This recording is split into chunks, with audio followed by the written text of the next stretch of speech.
Two-dimensional kinematics. If you have not watched 1.2 resolving vectors or 1.3 kinematics, you need to know both of these solidly because I'm not going to spend time going over these in this unit. First of all, we did one-dimensional kinematics, which was an object moving in a straight line, and we did horizontal and we did vertical. Two-dimensional kinematics means we're going to be launching objects so that they're moving in both the x and the y plane. So if we think of something very simple like a soccer ball and we give it a kick, if we kick it at a low angle, it's going to do something like that. It's going to follow a parabola. But as the angle that we kick it at increases, the distance that it travels gets further and further until we get to a launch angle of 45 degrees. Above 45 degrees, it doesn't go as far, but it goes higher and is in the air longer, up until we get to 90 degrees, where it won't have any horizontal displacement. It will only go straight up and down. So one of the key ideas here is that as the angle gets steeper, the time of flight goes up and the height goes up, but the maximum horizontal distance, which we call dx, is also known as the horizontal range, that peaks at 45 degrees. Also, these are complementary angles. So if this was launched at 30 degrees, then 60 degrees, what adds up to 90, will also have the same horizontal range. So let's look at the components. Let's say we launch a soccer ball at a low angle, maybe 20 or 30 degrees. We know from resolving vectors that this vector has both horizontal and vertical components. And in this case, this would have a large horizontal component and a small vertical component. But because the vertical component determines our time of flight, it's not going to go very far because even though it's going fast in this direction, it doesn't have much time to travel. So it's a short time, but the dx is short. This is a short range. So in this case, we're talking about maybe this one right here, launched at 20 or 30 degrees. If we look at something that's launched at a steep angle, now we're talking about something that's launched like this. And now, if we look at our components, our vertical component is much larger than our horizontal component. So in this case, it's got a lot of upward velocity, so it's going to be a long time, but the dx is also a short range. Why? Lots of time in the air, but it's not moving very fast in the x direction. Now, if we look at having these components be equal, like this, that only occurs when the angle is at 45 degrees. So when that happens, we have a medium amount of time, but we have dx at its maximum value. It achieves its maximum value at 45 degrees. So we're talking about velocity right now, but we need to take a second to look at acceleration. So if we have an axis, or we can just say it's the ground in this case, the x-axis, and we kick a soccer ball up into the air, it forms this parabola, and the ball is at different points along this trajectory. There's only one force acting on the ball after it leaves the ground. So we're not including the point where the ball is being kicked. We're starting the problem right after the ball leaves the ground. So at that point, gravity is the only force. We have Fg acting down. Well, we know that net forces create acceleration. The force of gravity is our net force. It's the only force acting on it. So we have an acceleration down of g. Now what is g? Well, we know near the surface of the Earth it's 9.8 meters per second squared. So when they ask a question like this, it's often very confusing because it doesn't seem like it's accelerating in that direction, even though it is. And I'll tell you why that's confusing. When we look at vectors, we often think in terms of velocity. So when we're talking about vectors like this, we're really talking about Vy and Vx. But when we're asked to draw the vectors for acceleration, in that case, we're only talking about A, which also happens to be G in this case. So the ball is moving in this direction, but it's accelerating in this direction. So we looked at the acceleration vectors. So the ball travels through its trajectory, and the entire time it's accelerating down. But now we're looking at velocity vectors. So the actual velocity in each case is the resultant vector right here. So this is the actual velocity. But what I did was I broke these up. So we're going to look at both of them at the same time, and then I'll break them down. So in this case, that's going to be our VIY. That's our initial velocity in the y direction. That's the y component of initial velocity. And this right here is our VIX, our horizontal component. Now, you'll notice that as we travel along here, this vector length is remaining the same. So this horizontal component, Vx, is actually the same value the whole time. Now, right before it hits the ground, we're going to call that Vfx. But it turns out that Vix equals Vfx, which equals Vx the whole time, because this is a constant velocity. So the average velocity is equal to the constant velocity the entire time. But why is that the case? Well, we know that the acceleration g is down, but the horizontal velocity is not accelerating. It's not being affected by this.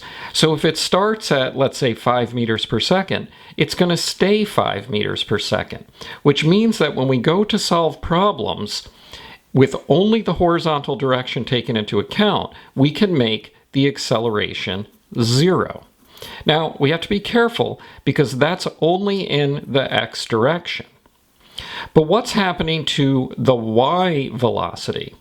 Well, the initial y velocity is up and it's large, but it's accelerating in the g direction. Well, what happens when we have a velocity, let's say positive, and an acceleration that's negative? This value decreases, so it becomes less. So our Vy shrinks. Eventually, the ball ends up getting to the top where its Vy has gotten so small that it's become 0. So at this point, the total velocity is all x velocity. The resultant velocity is x, and our y velocity, our vertical component, is 0. Then the Vy starts to increase, but in the opposite direction. If we're calling up positive, then this Vy becomes negative. And then when it gets down to here, this would be our Vfy. Now, because it's landing at the same height that it took off at, this Viy magnitude will equal this Vfy. So we'll make up a number. Let's say this left at 20 meters per second. That would be our Viy. This Vfy would be negative 20 meters per second. Understanding the velocity vectors helps us to understand how to solve these as kinematics problems, because two-dimensional kinematics really never ends up solving anything different than one-dimensional kinematics. We just break the problem up into two different parts. So when we see a trajectory of a ball taking this parabola, if we draw a dotted line back to here, if we took a ball and had it follow this path, and took another ball and shot it straight up in the air and had it come back down like this, the time for the ball to go up and come back down would be exactly the time it takes for the ball to go up to here and to come back down over here. So when we solve a problem like this, we're actually just solving for the y component, and that y component is an up and down trip. So you'll see later when we solve this, we'll make an XY chart, and when we solve in the y direction, we'll just treat it as if a ball went straight up and came straight back down. In the same way, we saw that the velocity in the x direction stayed the same. So if the x direction is the same, that's exactly the same as a ball that's just rolling along the floor at a constant velocity. So when we solve in the x direction, we'll use kinematics to only solve this horizontally as a constant velocity problem. Cliff problems are basically the same as half of a soccer ball problem. So you could think of this as just being the down part of that full parabola.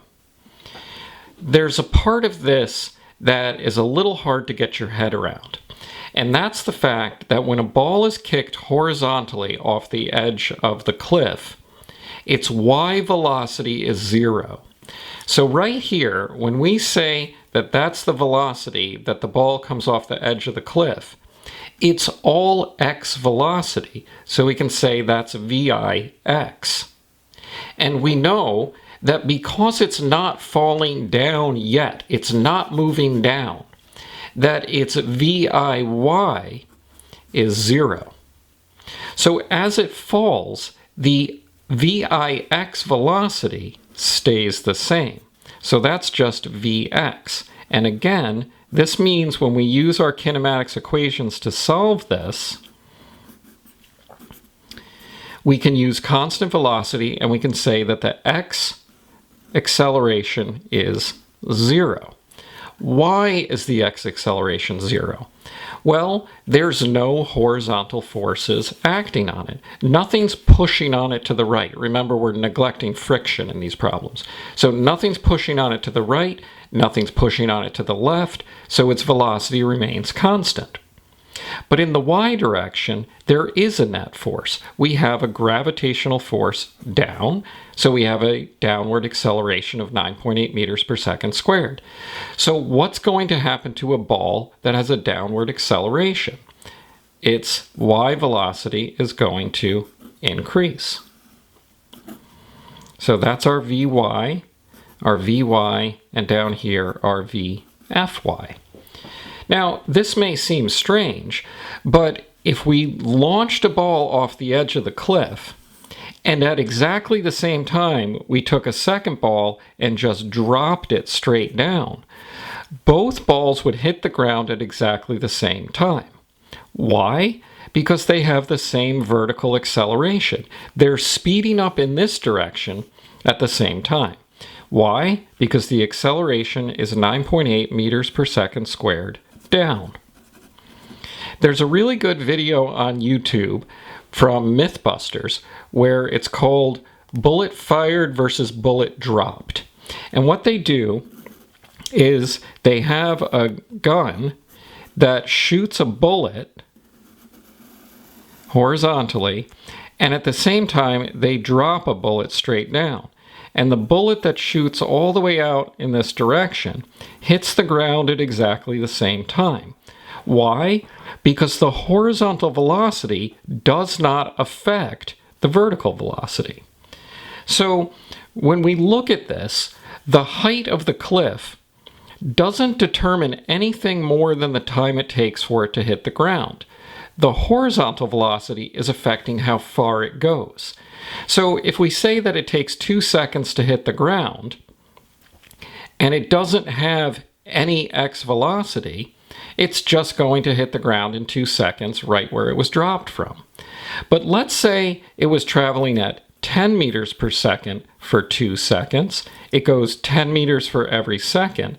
Horizontally, because that would be our x velocity, it would land 20 meters away. If it went 20 meters per second at 2 seconds, it would be 40 meters away, and it would land over here. This is an important concept. The height determines the time. Because the higher it goes, the more time it has to go in the air. So for a problem like this, the height that it travels determines how long it's in the air. And the same thing here. The taller the cliff, the greater the time. If a cliff is much higher, it will take longer. If the cliff is shorter, it will take less time. It's also important that I mention this, that mass has no effect on 2D problems. And the reason it doesn't have an effect, we get into in the forces unit. So all you need to know for now is just that mass has no effect on the time, it doesn't affect the acceleration, it affects nothing in two-dimensional problems. Let's do a one-dimensional kinematics problem. We have a ball, it's dropped down from a cliff 4.9 meters, and we're going to solve for the time it takes to hit the ground. So we know that the distance, and this is a y distance, is 4.9 meters. I'm going to call down to be positive. We know that the acceleration is in the direction of the net force, which is down. We're solving this problem on Earth, so that's 9.8 meters per second squared. The initial velocity, it's dropped, so that's 0 meters per second. And technically, this is y, and this is y as well. And now we're going to solve for time. And when we look at these formulas, we can see d, a, v, i, and t. So d, v, i, a, and t. So we have d equals vit plus 1/2 at squared. The initial velocity is 0. Our distance is 4.9 meters. Our acceleration is 9.8 meters per second squared.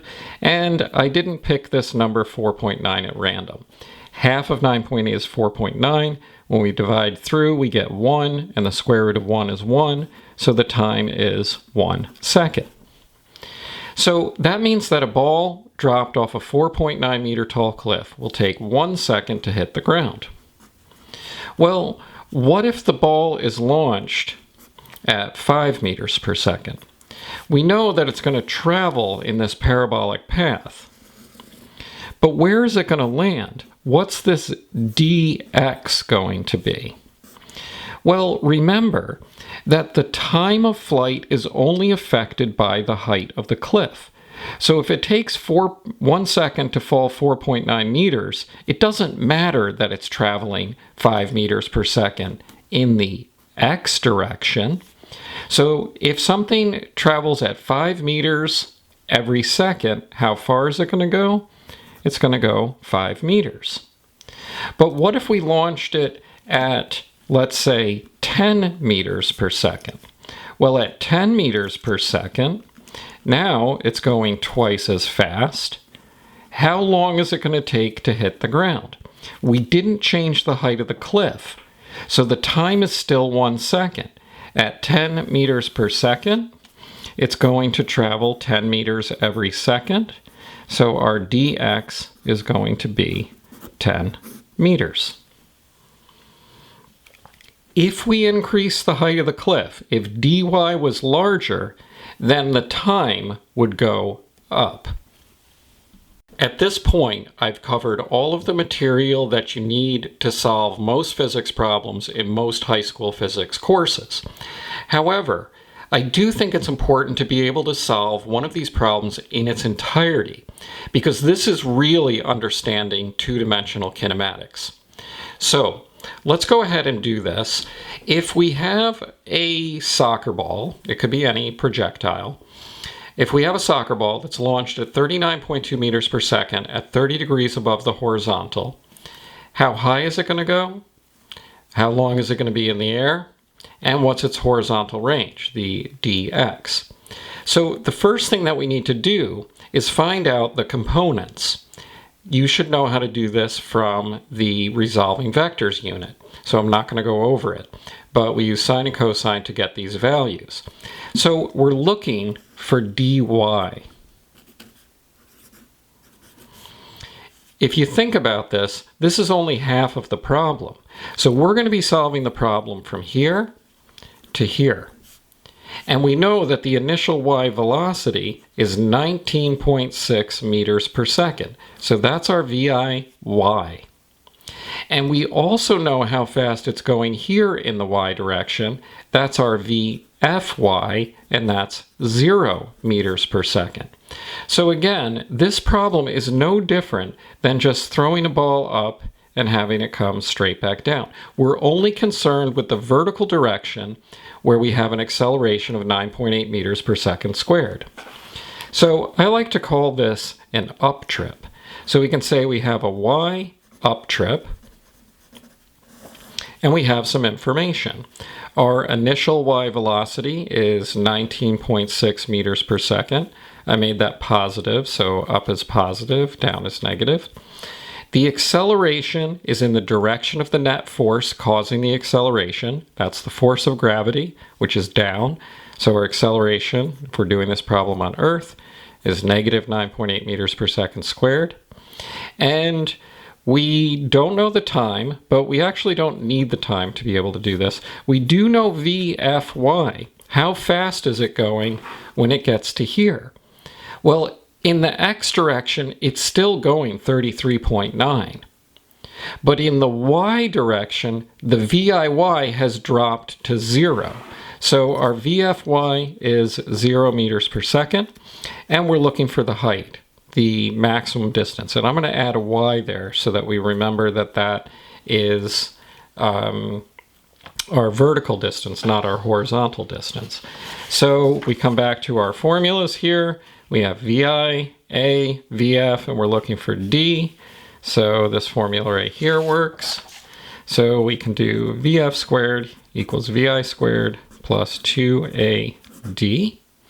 VF is 0 equals VIY, so that's going to be 19.6 meters per second, plus 2 times negative 9.8 meters per second squared, to find our height dy.